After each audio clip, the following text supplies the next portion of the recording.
Chapter 4. I squeezed my eyes shut. The rock landed on my forehead and bounced off. I opened my eyes.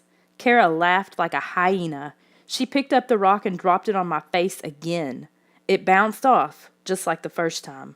Lauren grabbed it. "It's made of sponge," she announced. She squeezed it in her hand. "It's a fake." Kyle laughed. "It's a movie prop, moron." "You should have seen your face," Kara added. "What a chicken." I kicked Kyle off of me and pounced on him again. This time I was so mad I had the strength of two Kyles. I wrestled him to the ground. I had him pinned. "What's going on, guys?" Uh-oh, Dad. I leaped to my feet. "Hi, Dad. We were just kidding around." Kyle sat up, rubbing his elbow. Dad didn't even seem to notice that we'd been fighting.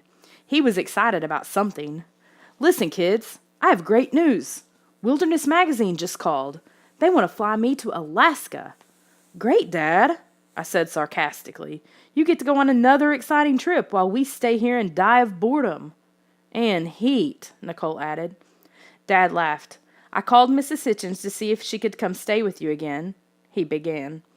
"Not Mrs. Hitchens again," I cried. "Dad, she's horrible. I can't stand her cooking. I'll starve to death if she stays with us." "You will not, Jordan," Nicole said.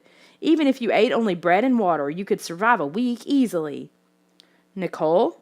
Jordan? Hello?" Dad said, knocking lightly on our heads. "Will you please listen to me? I haven't finished yet." "Sorry, Dad." "Anyway, Mrs. Hitchens can't come, so I guess you two will just have to come along with me." "To Alaska?" I cried. I was too excited to believe it. "Hooray!" Nicole yelled. We jumped up and down. "You guys are so lucky," Lauren said.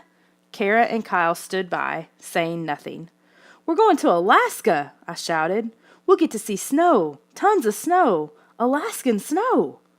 I was thrilled, and Dad hadn't even told us the interesting part yet. "It's a strange project," Dad continued. "They want me to track down some kind of snow creature, an abominable snowman." "Wow," I gasped. Kyle and Kara snorted. Nicole shook her head. "An abominable snowman? Has anybody really seen him?" Dad nodded. "Some kind of snow creature has been spotted. Who knows what it really is? Whatever it is, the magazine wants me to shoot photos of it. I'm sure it's a wild goose chase. There's no such thing as an abominable snowman."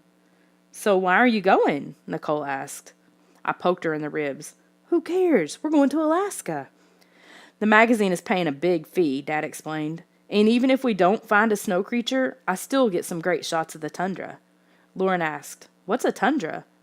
Dad began to reply, but Nicole stepped forward. "I'll handle this one, Dad," she interrupted. I felt like screaming. She does that in school all the time, too. A tundra is a huge frozen plain. It exists in the Arctic, in Alaska, and in Russia. The word tundra comes from the Russian word meaning... I clapped my hand over her big mouth. "Any other questions, Lauren?" Lauren shook her head. "That's all I needed to know. Egghead here goes on forever if you don't stop her." I let go of Nicole's mouth. She stuck her tongue out at me. "This trip is going to be great," I cried happily. "We'll see ice and snow for real. We're going hunting for an abominable snowman. Awesome!" An hour earlier, we'd been bored out of our minds. Now, suddenly, everything had changed. Dad smiled. "I've got to go back to the darkroom for a while. Don't forget, we're going out to dinner tonight." He wandered back across the lawn and into the house. As soon as Dad was gone, Kara started laughing. "An abominable snowman? What a joke!" Typical Kara. She was too chicken to say a word while Dad was around. Kyle made fun of me, jumping up and down and squealing, "Alaska, Alaska, I'll get to see snow." "You'll both probably turn blue and freeze," Kara sneered. "We'll be fine," Nicole said. "It's your turn to freeze." She grabbed Kara's super soaker and sent a spray of water into Kara's face. "Stop it!" Kyle shouted. He dove at Nicole. Nicole laughed and ran away, turning around to soak them every few feet. "Give that back!" Kara yelled. The Millers chased Nicole. Kyle raised his super soaker and let Nicole have it in the back. Lauren and I ran after them. Nicole raced into our backyard. She turned around and squirted the Millers again. "You can't catch me!" she cried, shooting and walking backward. She was backing right into Dad's compost heap. Should I warn her? I thought. No way. Take that, she shouted, blasting the Millers with water. Then she slipped and fell backward into the compost heap. Yuck, Lauren groaned.